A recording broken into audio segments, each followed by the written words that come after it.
Assalamualaikum warahmatullahi wabarakatuh. Saya Gilang Ramadan dari kelas B26 ingin mempresentasikan tentang materi analisis indeks harga saham gabungan Bursa Efek Indonesia. Untuk tugas ujian akhir semester 3, mata kuliah konten kreatif pendidikan agama Islam. Nah, jadi indeks harga saham gabungan itu adalah satu indikator utama yang mencerminkan kinerja pasar saham di Indonesia.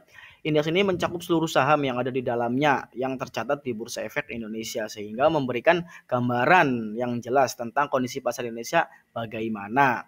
Nah, jadi sekitar ada 900 perusahaan yang sudah terdaftar di Bursa Efek itu tercermin dalam indeks harga saham gabungan ini. Gitu. Nah, gimana kondisi saat ini ya? Indeks harga saham kita di Indonesia saat ini mengalami penurunan yang signifikan ya, dari titik tertingginya di 7.500 sekarang sudah di angka 6.900, sehingga pada Jumat ya, penutupan hari Jumat itu dalam sepekan IHSG turun sekitar 4% dan mengalami rebound di hari Jumat itu sebesar 0,95% setelah 7 hari turun ya. Jadi selama seminggu ini merah. Jadi indeks harga saham gabungan kita lagi nggak baik-baik saja ya. Yang artinya perusahaan-perusahaan di dalamnya juga ikut turun rata-rata.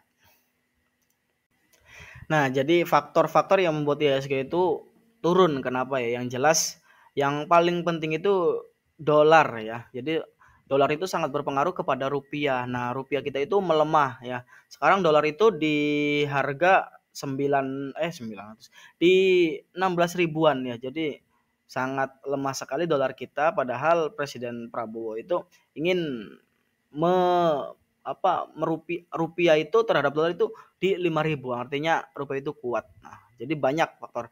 Ada juga The Fed itu memangkas suku bunga ya pada minggu lalu, itu membuat gejolak pasar saham, banyak juga di foreign exchange juga.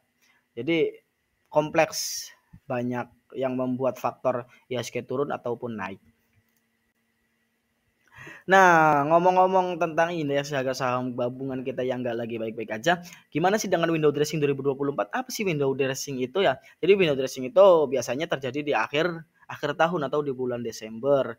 Nah, di mana para manajer, CEO-nya perusahaan-perusahaan itu ingin ingin menghijaukan portonya atau memperbaiki kinerja perusahaannya di Bursa Efek. Nah, Windows akan terjadi nggak di tahun 2024 yang mengingat investor asingnya pada kabur semua atau pada cabut dari indeks kita? Kemungkinannya berat, apalagi 4 big bank yang biasa menjadi pendorong window dressing itu juga semuanya terjadi distribusi oleh investor asing. Nah, di sini faktor yang mendukung windows itu apa aja ya? Biasanya yaitu tadi 4 big bank yang atau BRI, Mandiri itu semuanya naik kompak. Nah, tapi sekarang itu semuanya terkoreksi semua dan susah kayaknya ya.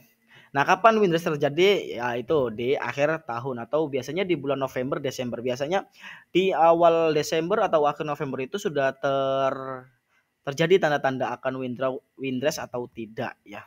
Jadi kayak gitu. Tentang indeks kita ya. Terima kasih. Nah, jadi kesimpulannya apa? Penting untuk menganalisa indeks harga saham gabungan kita, yang artinya apakah pasar saham kita itu lagi baik-baik aja atau lagi kondisinya lagi ambruk. Nah, jadi IHSG itu menunjukkan peran yang signifikan sebagai indikator kinerja pasar saham dan kesehatan ekonomi Indonesia. Ketika kuat indeksnya, berarti ekonomi kita lagi bagus. Ketika indeksnya turun, juga berarti ekonominya lagi turun. Karena rupiah terhadap dolar itu sangat lemah sekali. Nah, faktor-faktor seperti kebijakan moneter pemerintah, sentimen investor, dan kinerja perusahaan memainkan peran penting dalam mempengaruhi pergerakan indeks harga saham gabungan kita. Terima kasih, saya Gilang Ramadan. Wassalamualaikum warahmatullahi wabarakatuh.